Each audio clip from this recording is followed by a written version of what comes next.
आमच्या सरपंच ताईंनी प्रस्तावना केली आणि ताईंनी प्रस्तावना करत असताना काही अपेक्षा देखील व्यक्त केल्या।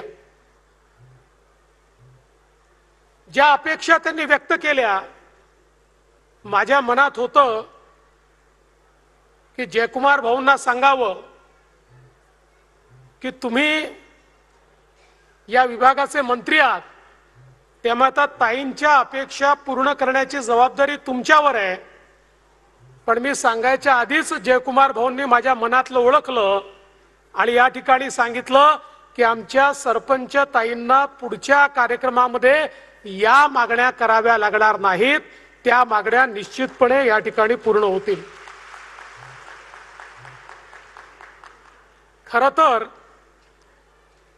भुजबळ साहेबांनी नायगावच्या या विकासाचा इतिहास सांगितला। दुर्दैवाने इतकं महत्त्वाचं पवित्र स्थान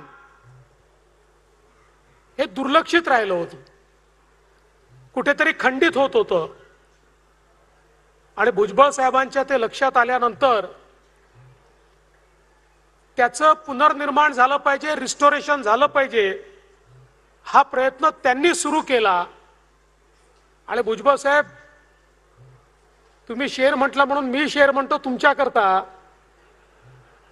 मैं अकेला ही चला था जानिबे मंजिल मगर लोग आते गए कारवा बनता गया।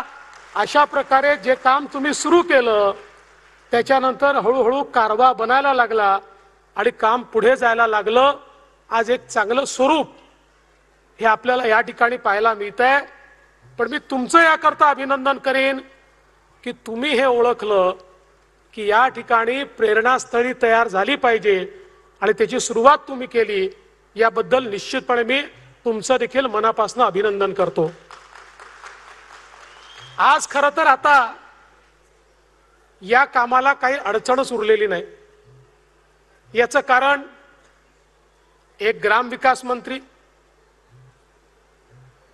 दुसरे पीडब्ल्यूडीचे मंत्री, तिसरे पर्यटनाचे मंत्री आणि बाकी काय लागलं तर मदत आणि पुनर्वसन मंत्री, 4 मंत्री। ठीक आहे, काय दाखवू द्या, दाखवू द्या, हा दाखवा दाखवा, दाखवून द्या, दाखवून द्या। हो ठीक आहे, ठीक आहे, चालेल।